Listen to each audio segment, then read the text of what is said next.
जो जिंदा है वो एक दिन खत्म होगा, लेकिन जो मरकर भी जिंदा रहे वही सबसे खतरनाक होता है। इसलिए मैं कहता हूं, जिंदे आम्बेडकर से ज्यादा मरा हुआ आम्बेडकर खतरनाक है। जिंदा आम्बेडकर एक इंसान था, एक आवाज था, एक सोच था, जिससे लोग बहस कर सकते थे, जिसका विरोध कर सकते थे, जिसे अनदेखा कर सकते थे। लेकिन मरा हुआ आम्बेडकर अब सिर्फ एक इंसान नहीं है, वो भारत के संविधान में बस चुका है। अब आम्बेडकर एक व्यक्ति नहीं रहा, वो एक व्यवस्था बन चुका है, और यही उसे सबसे शक्तिशाली बनाता है। यानी आज आम्बेडकर किसी एक वर्ग, किसी एक जाति या किसी एक समुदाय में सीमित नहीं है। वो हर उस इंसान में है जो अपने अधिकार की बात करता है, जो बराबरी की बात करता है, जो अन्याय के खिलाफ खड़ा होता है।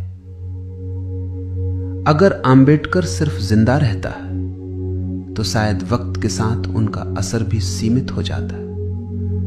लेकिन आम्बेडकर आज सिर्फ एक व्यक्ति नहीं, एक विचार बन गया है। और जब वो विचार संविधान में उतर गया तब वो अमर हो गया। अब उसे मिटाना नामुमकिन है, क्योंकि अब वो किसी किताब के पन्ने में नहीं, बल्कि भारत के लोगों के अस्तित्व का हिस्सा बन चुका है। सोचो, अगर आम्बेडकर नहीं होता तो क्या भारत सच में एक मजबूत लोकतंत्र बन पाता, या बस नाम का लोकतंत्र रह जाता?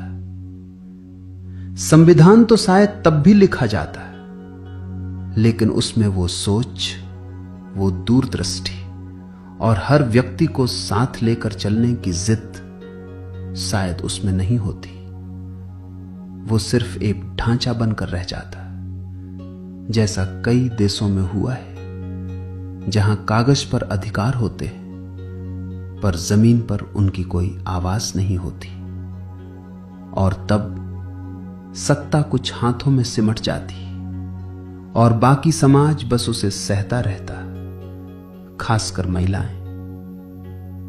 और सबसे बड़ी बात, महिलाओं के लिए जो बदलाव आए वो भी शायद कभी नहीं आते।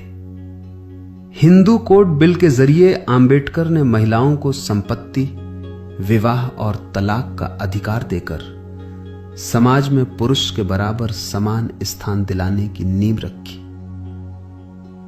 यह सुधार किसी एक जाति या वर्ग के लिए नहीं था, यह हर उस महिला के लिए था जिसे सदियों से परंपराओं के नाम पर सीमित किया गया था।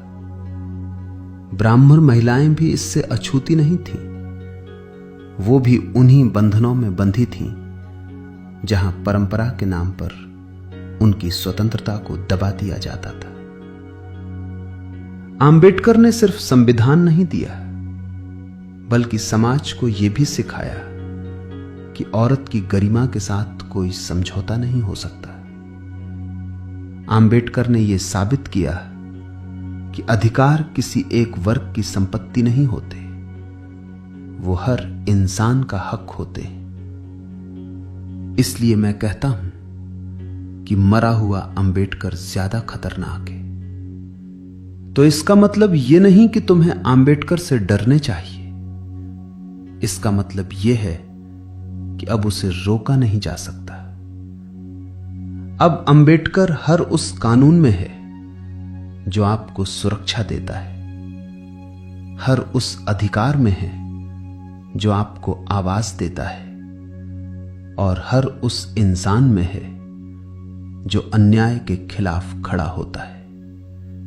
क्योंकि अब आम्बेडकर एक नाम नहीं, एक ताकत है जो हर भारतीय के अंदर जिंदा है।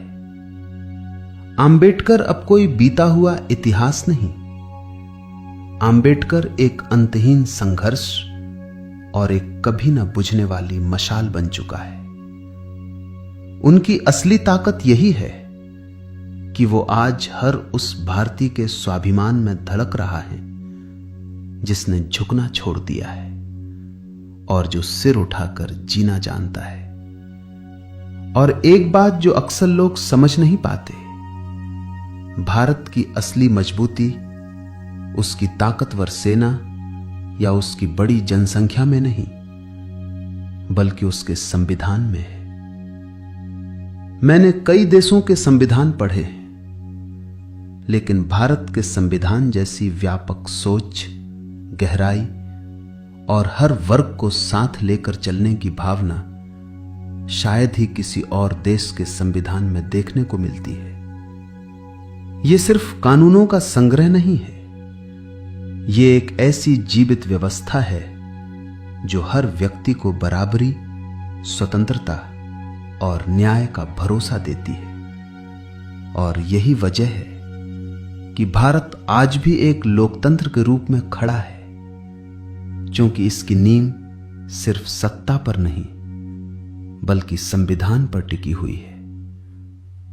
और उस संविधान की आत्मा में आंबेडकर आज भी जिंदा है।